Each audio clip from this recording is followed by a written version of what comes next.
Welcome to Amarjeet गौरव। आज है 19 मई 2020 और 19 मई 2020 के करंट अफेयर जितनी भी इंपॉर्टेंट क्वेश्चन बन सकते हैं सारे इस वीडियो में डिस्कस करेंगे और हर क्वेश्चन के रिलेटेड इंपॉर्टेंट फैक्ट भी मैं आपको बताऊंगा, तो आप पूरा वीडियो बहुत ध्यान से देखिए। आज के इस वीडियो का पीडीएफ फाइल आप इस वीडियो के डिस्क्रिप्शन बॉक्स में दे दिया है, आप डाउनलोड कर सकते हैं। तो चलिए स्टार्ट करते हैं। किस चीनी लेखक की पुस्तक Wuhan diary dispatches from a quarantine city प्रकाशित की गई है? तो फांग फांग वुहान डायरी दोस्तों, चीनी साहित्यकार फांग फांग द्वारा पुस्तक Wuhan diary dispatches from a quarantine city लिखी गई है। यह पुस्तक ऑनलाइन डायरी एंट्रीज और सोशल मीडिया पुस्तक का संकलन है जो कोविड-19 के दौरान 60 दिनों के लॉकडाउन में लिखे गए हैं। इस पुस्तक का प्रकाशन हार्पर नॉन फिक्शन द्वारा किया गया है। याद रखिएगा दोस्तों, हार्पर नॉन फिक्शन द्वारा 25 जनवरी 2020 को चीन की केंद्र सरकार द्वारा वुहान में तालाबंदी किए जाने के बाद फांग फांग ने एक ऑनलाइन डायरी पब्लिश करना शुरू किया। बाद के दिनों और सप्ताहों में लेखक की रात की पोस्टिंग ने उनके लाखों नागरिकों के भय, कुंठाओं, क्रोध और आशा को आवाज़ दी, जो मजबूर अलगाव के मनोवैज्ञानिक प्रभाव को दर्शाती है। अगर हम अदर ऑप्शन का बात करें, सविता झापड़ा, हिलेल फुरस्टेनबर्ग और ग्रेगरी मार्गुलिस। तो दोस्तों, सविता झापड़ा पुरस्कार विजेता व्यवसायी सविता झापड़ा ने अपने पहले उपन्यास लिगेसी ऑफ लर्निंग का विमोचन किया। Savita Jhapra hygienic research institute private limited की चेयरपर्सन है। अगर हम बात करें हिलेल फुरस्टेनबर्ग और ग्रेगरी मार्गुलिस, ये दोनों का दोस्तों, तो ये दोनों को एबेल पुरस्कार 2020 से सम्मानित किया गया है। Norwegian academic of science and letters द्वारा दो गणित को इजराइल की हिब्रू यूनिवर्सिटी ऑफ यरूशलेम के हिलेल फुरस्टेनबर्ग और अमेरिका की येल यूनिवर्सिटी के ग्रेगरी मार्गुलिस को एबेल पुरस्कार 2020 से सम्मानित किया गया है। ये दोनों इस पुरस्कार के तहत दी जाने वाली नॉर्वेजियन क्रोन 7.5 मिलियन की राशि साझा करेंगे। उन्हें यह पुरस्कार उनके समूह सिद्धांत, संख्या सिद्धांत और संयोजन गणित में संभावना और गति विज्ञान से विधियों के अग्रणी उपयोग के लिए सम्मानित किया गया है। उन्हें गणित के विविध क्षेत्रों में कठिन समस्याओं को हल करने के लिए संभाव्य तरीके और यादृच्छिक तकनीकों का उपयोग किया गया है। तो अब दूसरा क्वेश्चन है, किसने ऑनलाइन डैशबोर्ड राष्ट्रीय प्रवासी सूचना प्रणाली तैयार किया है?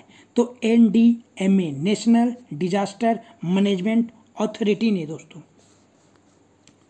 राष्ट्रीय आपदा प्रबंधन प्राधिकरण द्वारा एक ऑनलाइन डैशबोर्ड राष्ट्रीय प्रवासी सूचना प्रणाली तैयार किया गया है। एनडीएमए द्वारा इस डैशबोर्ड को तैयार करने का उद्देश्य प्रवासियों के आंदोलन के बारे में जानकारी हासिल करना और राज्यों में फंसे व्यक्तियों को सुचारू आवागमन को संगम बनाना है। डैशबोर्ड दोस्तों नेशनल माइग्रेंट इंफॉर्मेशन सिस्टम द्वारा प्रवासी श्रमिकों पर एक केंद्रीय भंडार का प्रबंधन किया जाएगा। वह प्रवासी श्रमिकों के सुगम आवागमन को उनके मूल स्थानों तक पहुंचाने के लिए त्वरित अंतर्राज्यीय संचार समन्वय भी सहयोग में करेंगे। अगर हम अदर ऑप्शन का बात करें दोस्तों, तो IAF इंडियन एयरफोर्स भारतीय वायुसेना ने ऑपरेशन संजीवनी की शुरुआत की। Air chief marshal Rakesh Kumar Singh Bhadauria. भारतीय वायुसेना की स्थापना 8 अक्टूबर 1932 को हुई थी। भारतीय वायुसेना का मुख्यालय नई Delhi. PETA people for the ethical treatment of animals, Orissa के मुख्यमंत्री नवीन पटनायक को पशु अधिकारों के लिए लड़ने वाली संस्था पेटा इंडिया द्वारा हीरो टू एनिमल्स अवार्ड से सम्मानित किया गया है। Hero to animals award. PETA की स्थापना 22 मार्च 1980 को हुई थी। मुख्यालय नॉर्फोक, वर्जीनिया, संयुक्त राज्य अमेरिका। फुल फॉर्म एक बार फिर से दोस्तों, people for the ethical treatment of animals. IIT Roorkee ने AIIMS ऋषिकेश के सहयोग से प्राणवायु नामक एक कम लागत वाला पोर्टेबल वेंटिलेटर विकसित किया, जिसे केवल 25,000 रुपये में तैयार किया जा सकता है। वेंटिलेटर सांस लेने में दिक्कत में वाइड डिग्री के लिए उपयोग होगा। यह सभी आयु वर्गों के रोगियों, विशेष रूप से बुजुर्गों के लिए प्रयोग किया जा सकता है।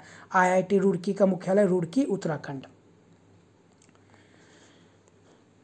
दोस्तों, अगर मेरा वीडियो अच्छा लगे तो सब्सक्राइब, लाइक एंड शेयर करना ना भूलें।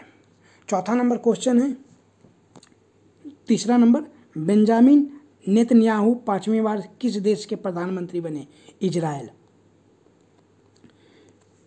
प्रधानमंत्री बेंजामिन नेतन्याहू ने प्रतिद्वंद्वी बेनी गैंट्स के साथ विवादास्पद पावर शेयरिंग डील के बाद अपने पद पर रिकॉर्ड 5वीं बार जीत हासिल की। इजराइल की राजधानी यरूशलेम, इजराइल की मुद्रा इजराइल शेकेल। अगर हम अदर ऑप्शन का बात करें दोस्तों, तो इराक राजधानी बगदाद, प्रधानमंत्री मुस्तफा कादिमी, मुद्रा इराकी दिनार। यमन राष्ट्रपति अबद रबू मंसूर हादी, राजधानी साना, मुद्रा यमेनी रियाल। मिस्र राजधानी काहिरा, मुद्रा मिस्री पाउंड और राष्ट्रपति अब्देल फतेह अल सीसी। चौथा नंबर क्वेश्चन है, NRAI ने तकनीकी प्लेटफॉर्म तैयार करने के लिए किसके साथ हाथ मिलाया है दोस्तों? तो .pe, DOTPE. National restaurants association of India ने अपना खुद का तकनीकी प्लेटफॉर्म तैयार करने के लिए फिनटेक स्टार्टअप .पे के साथ समझौता किया है। यह प्लेटफॉर्म NRAI को डिजिटल ऑर्डरिंग, बिल सेटलमेंट्स और कॉन्टैक्टलेस डाइनिंग के लिए ऑनलाइन पेमेंट करने में सक्षम बनाएगा। इस समझौते के अंतर्गत .p NRAI तकनीकी समाधान उपलब्ध कराएगा। NRAI के अध्यक्ष रियाज अमलानी। NRAI स्थापित किया गया था 1982 में। NRAI का मुख्यालय दिल्ली। .पे की स्थापना ERST वाइल पे यू के सह संस्थापक और प्रबंध निदेशक शैलाज नाज ने की थी। .p का मुख्यालय गुड़गांव, हरियाणा है। अगर हम अदर ऑप्शन का बात करें तो मातिर स्मृति, पश्चिम बंगाल सरकार ने 6 जिलों की 50,000 एकड़ भूमि, बंजर भूमि को इस्तेमाल करने के लिए मातिर स्मृति योजना की शुरुआत की है। पश्चिम बंगाल के मुख्यमंत्री ममता बनर्जी, राज्यपाल जगदीप धनखड़। स्काई ट्रैक्स बेंगलोर के कैंपेगौड़ा अंतर्राष्ट्रीय हवाई अड्डा ने भारत और मध्य एशिया का सर्वश्रेष्ठ क्षेत्रीय हवाई अड्डा होने के लिए इस साल का स्काई ट्रैक्स पुरस्कार जीता है। इस एयरपोर्ट को ग्राहकों द्वारा 2020 के वर्ल्ड एयरपोर्ट अवार्ड से पिछले 4 साल में तीसरी बार भारत और मध्य एशिया का सर्वश्रेष्ठ क्षेत्रीय हवाई अड्डा के रूप में चुना गया है। जल जीवन मिशन, जम्मू और कश्मीर प्रशासन और हरियाणा सरकार ने साल 2022 तक हर ग्रामीण नागरिकों के घर में नल कनेक्शन पहुंचाने के लिए जल जीवन मिशन को लागू करने की योजना तैयार की है। जल शक्ति मंत्री गजेंद्र सिंह शेखावत, जल शक्ति मंत्रालय में राज्य मंत्री रतन लाल कटारिया। 5वां नंबर क्वेश्चन है, जम्मू और कश्मीर बैंक के नए प्रबंध निदेशक किसे नियुक्त किया गया है? तो जुबेर इकबाल को। दोस्तों, ये जुबेर इकबाल हैं, इनको जम्मू कश्मीर बैंक का प्रबंध निदेशक बनाया गया। जम्मू और कश्मीर सरकार द्वारा HDFC बैंक के senior vice president Zubair Iqbal को जम्मू और कश्मीर बैंक का नया प्रबंध निदेशक नियुक्त किया गया है। इकबाल की नियुक्ति 3 साल की अवधि के लिए की गई है। इसके अलावा जम्मू कश्मीर बैंक के वर्तमान अध्यक्ष और प्रबंध निदेशक RK झिब्बर अगले 3 वर्षों तक बैंक के अध्यक्ष के रूप में कार्य करते रहेंगे। यह नियुक्ति भारतीय रिजर्व बैंक द्वारा बेहतर परिचालन के लिए अध्यक्ष और प्रबंध निदेशक के पदों को अलग अलग करने के लिए जारी किया गया दिशा निर्देश के तहत की गई है। जम्मू और कश्मीर बैंक का मुख्यालय श्रीनगर जम्मू और कश्मीर बैंक लिमिटेड को 1 अक्टूबर 1938 में शामिल किया गया था और जिसने 4 जुलाई 1939 से कश्मीर में अपना कारोबार शुरू किया। अगर हम अदर ऑप्शन का बात करें तो अक्षय कुमार, लेफ्टिनेंट कमांडर अक्षय कुमार को vice admiral GM Hiranandani memorial rolling trophy वर्ष 2020 से सम्मानित किया गया है। नौसेना स्टाफ के प्रमुख एडमिरल करमबीर सिंह हैं। Roberto Azevedo, WTO world trade organisation के प्रमुख रॉबर्टो अजेवोदो ने इस्तीफा दे दिया। विश्व व्यापार संगठन के प्रमुख रॉबर्टो अजेवेदो को 31 अगस्त को अपने पद से हट जाएंगे। वह 2013 में विश्व व्यापार संगठन के प्रमुख बने थे। विश्व व्यापार संगठन का मुख्यालय जिनेवा, स्विट्जरलैंड। विश्व व्यापार संगठन की सदस्यता 164 राष्ट्रीय सदस्य हैं। विश्व व्यापार संगठन की स्थापना 1 जनवरी 1995 को हुई थी। मनोज आहूजा, उड़ीसा कैडर के IAS अधिकारी मनोज आहूजा को केंद्रीय माध्यमिक बोर्ड शिक्षा board centre board of secondary education का नया अध्यक्ष नियुक्त किया गया है। 6ठा नंबर क्वेश्चन है, ईरान के किस ओपेक गवर्नर का निधन हो गया है? तो हुसैन कजमपोर अर्देबिली, हुसैन कजमपोर अर्देबिली का निधन हो गया है। पेट्रोलियम निर्यातक देशों के संगठन, पेट्रोलियम एक्सपोर्टिंग कंट्रीज में ईरान के प्रतिनिधि हुसैन कजमपोर अर्देबिली का निधन हो गया। उन्होंने लगभग 20 वर्षों तक ईरान के ओपेक प्रतिनिधि के रूप में कार्य किया था। अगर हम अदर ऑप्शन का बात करें दोस्तों, तो अनी सुजमान, बांग्लादेश के प्रख्यात साहित्यकार और प्रोफेसर अनी सुजमान का निधन 2014 में भारत सरकार द्वारा उन्हें पद्म भूषण पुरस्कार से सम्मानित किया जा चुका है। देवेश रॉय, बंगाली लेखक देवेश रॉय का निधन उन्हें उनके उपन्यास तीस्ता पारेर वृत्तांतों के लिए साहित्य अकादमी पुरस्कार से सम्मानित किया गया है। देवेश रॉय की पहली पुस्तक जजाति थी।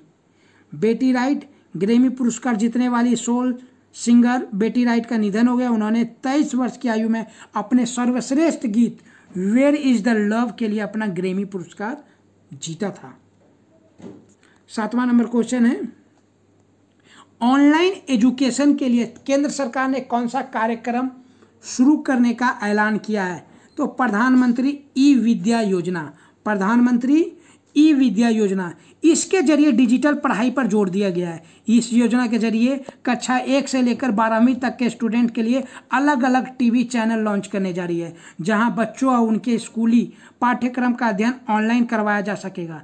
यानी 1 क्लास 1 चैनल होगा। रेडियो कम्युनिटी रेडियो और पॉडकास्ट का ज़्यादा इस्तेमाल होगा। 23 मई तक टॉप 100 यूनिवर्सिटी में ऑनलाइन कोर्सेज की शुरुआत होगी। दिव्यांग बच्चों के लिए ई कंटेंट ऑनलाइन कोर्स शुरू किए जाएंगे, जिसके तहत दिव्यांग बच्चों की ज़रूरतों को ध्यान में रखते हुए कई कोर्सेज की व्यवस्था की जाएगी। दिसंबर 2020 तक national foundation literacy and numeracy mission launch किया जाएगा। यह आत्मनिर्भर भारत अभियान के तहत होगा। PM ई विद्या प्रोग्राम की शुरुआत देश की वित्त मंत्री निर्मला सीतारमण द्वारा 17 मई 2020 को इसकी आधिकारिक घोषणा की गई। दोस्तों, अगर हम अदर ऑप्शन का बात करें, thermal corona combat head gear, Delhi police ने इंडियन रोबोटिक्स सॉल्यूशंस के सहयोग से thermal corona combat head gear नामक एक नया उपकरण लॉन्च किया है। इस उपकरण को कोविड-19 में फ्रंट लाइन कोरोना योद्धाओं को सुरक्षित रखने के लिए लॉन्च किया गया है। गोल, केंद्रीय जनजातीय कार्य मंत्री अर्जुन मुंडा द्वारा डिजिटल प्रणाली के माध्यम से आदिवासी युवाओं को मेंटरशिप प्रदान करने के लिए गोइंग ऑनलाइन ए लीडर्स कार्यक्रम शुरू किया गया है। सचेत रक्षा मंत्री श्री राजनाथ सिंह ने वीडियो कॉन्फ्रेंस के माध्यम से गोवा में भारतीय तटरक्षक के बल का पोत सचेत और 2 इंटरसेप्टर नौकाओं C-450 और C-451 का जलावतरण किया है। यह भारतीय तटरक्षक बल के इतिहास में पहला मौका है। 8वां नंबर क्वेश्चन है, बंगाल की खाड़ी में उठे चक्रवाती तूफान का नाम क्या है? तो अम्फान के 19 मई तक उड़ीसा और पश्चिमी बंगाल के तट से टकराने की आशंका है। उड़ीसा सरकार ने 12 तटीय जिलों में अलर्ट जारी किया है। चक्रवात यानी 17 मई से बंगाल की खाड़ी के उत्तर पश्चिमी में और पश्चिम बंगाल और उत्तरी उड़ीसा के तट की ओर बढ़ेगा। चक्रवात के दौरान हवा की गति 115 किलोमीटर घंटे रहने की आशंका है। मछुआरों को 18 से 21 तारीख के बीच समुद्र में न जाने की चेतावनी दी गई है। तो अम्फान चक्रवात का नाम कैसे तय होता है? हिंद महासागर के क्षेत्र के 8 देश भारत, पाकिस्तान, श्रीलंका, बांग्लादेश, मालदीव, म्यांमार, ओमान और थाईलैंड ने भारत की पहल पर 2004 से चक्रवर्ती तूफानों को नाम देने की व्यवस्था की गई है। जैसे ही चक्रवात इन 8 देशों के किसी हिस्से में पहुंचता है, सूची में मौजूद अलग नाम इस चक्रवात को दिया जाता है। इससे चक्रवात की न केवल आसानी से पहचान होती है, बल्कि बचाव अभियानों में भी इससे मदद मिलती है। किसी भी नाम को दोहराया नहीं जाता है। अगर हम अदर ऑप्शन का बात करते हो, बुलबुल बंगाल की खाड़ी में इससे पहले नवंबर 2019 को चक्रवाती तूफान बुलबुल आया था। क्यार इससे पहले अक्टूबर 2019 में पूर्व मध्य अरब सागर पर चक्रवाती तूफान क्यार आया था, जिसमें महाराष्ट्र, कर्नाटक, गोवा इत्यादि इससे प्रभावित हुए थे। गाजा नवंबर 2018 में तमिलनाडु में गाजा तूफान आया था। 9वां नंबर क्वेश्चन है, भारत किस वैश्विक संगठन के एग्जीक्यूटिव बोर्ड का चेयरपर्सन चुना गया है? तो WHO, world health organization. Bharat WHO में जापान की जगह लेगा, अगले सप्ताह पद संभाल लेगा। भारत एग्जीक्यूटिव बोर्ड की अगली मीटिंग में यह पद संभालेगा। इसमें WHO के 194 सदस्य देश और पर्यवेक्षक हिस्सा लेंगे। भारत ऐसे समय पर यह पद संभालने जा रहा है जब चीन और अमेरिका के बीच कोरोना के मुद्दे पर तनाव चल रहा है। कई दूसरे देशों ने भी इस मुद्दे पर चीन का रुख का विरोध किया है। कोरोना की शुरुआत चीन के वुहान से हुई थी। अब इसने पूरी दुनिया को अपनी चपेट में ले लिया है। पूरी दुनिया में करीब 47 लाख लोग ज़्यादा इसके चपेट में हैं। 3 लाख से अधिक लोगों की मौत हो चुकी है। भारत में ही 95,000 पॉजिटिव केस हो चुके हैं और 3,000 से ज़्यादा लोगों की मौत हो चुकी है। WHO के प्रमुख डॉक्टर टेड्रोस एडहेनोम हैं। मुख्यालय जिनेवा, स्विट्जरलैंड। स्थापना 7 अप्रैल 1948। तो जो WHO के प्रमुख डॉक्टर टेड्रोस एडहेनोम हैं वो इथोपिया देश के हैं। राजधानी इथोपिया की अदिस अबाबा। अगर हम अदर ऑप्शन का बात करें, वर्ल्ड बैंक, तो कोविड-19 महामारी के मद्देनजर विश्व बैंक ने भारत के लिए $1 बिलियन के सामाजिक सुरक्षा पैकेज की घोषणा की है। सामाजिक सुरक्षा पैकेज। विश्व बैंक के अध्यक्ष डेविड मालपास। विश्व बैंक का मुख्यालय वाशिंगटन DC। WEF विश्व आर्थिक मंच द्वारा भारत को वैश्विक एनर्जी ट्रांजिशन इंडेक्स में 74वें स्थान पर रखा गया है। WEF के संस्थापक और अध्यक्ष क्लाउस श्वाब। WEF मुख्यालय Geneva, Switzerland. NDB new development bank द्वारा भारत को आपातकालीन सहायता कार्यक्रम के लिए $1 बिलियन का ऋण मंजूर किया है। न्यू डेवलपमेंट बैंक के अध्यक्ष KV कामत। मुख्यालय चीन। 10वां नंबर क्वेश्चन है, विश्व स्तर पर विश्व उच्च रक्तचाप दिवस कब मनाया जाता है? तो दोस्तों 17 मई को वर्ल्ड हाइपरटेंशन डे मनाया जाता है। World hypertension day. विश्व उच्च रक्तचाप दिवस 2020 का विषय है major your blood pressure, control it life long. यह विषय विश्व की आबादी में उच्च रक्तचाप जागरूकता बढ़ाने पर केंद्रित है। इस दिन को पहली बार 2005 में मनाया गया था। अगर हम बात करें इंटरनेशनल सोसाइटी ऑफ हाइपरटेंशन के अध्यक्ष, तो अल्टा सुटे इंटरनेशनल सोसाइटी ऑफ हाइपरटेंशन स्थापित 1966 में हुआ। दोस्तों अगर पूछा जाएगा कि विश्व स्तर पर विश्व उच्च रक्तचाप दिवस कब मनाया जाता है, तो पहली बार 2005 में मनाया गया था। अगर हम अदर ऑप्शन का बात करें दोस्तों, तो 17 मई को world telecommunication and information society day भी मनाया जाता है, यानी विश्व दूरसंचार एवं सामाजिक सूचना दिवस भी मनाया जाता है। और वर्ष 2020 के विश्व दूरसंचार और सामाजिक सूचना दिवस की जो थीम है connect 2030 ICTS for the sustainable development goals. अगर हम इसकी मुख्यालय की बात करें, ITU का मुख्यालय जिनेवा, स्विट्जरलैंड। ITU का हेड हॉलिन झाओ। ITU का स्थापित 17 मई 1865। 18 मई को अंतर्राष्ट्रीय संग्रहालय दिवस मनाया जाता है। और 2020 का जो विषय है museum equality, diversity and inclusion था। और 16 मई का इंटरनेशनल डे ऑफ लाइट दुनिया भर में मनाया जाता है। 12 मई अंतर्राष्ट्रीय नर्स दिवस। Theme 2020 nursing the world to health. दोस्तों यह था मेरा आज का करेंट अफेयर्स। अगर आपको वीडियो अच्छा लगे तो लाइक, शेयर एंड सब्सक्राइब करना ना भूलें। मैं फिर कल आऊँगा नए वीडियो के साथ, तब तक के लिए धन्यवाद।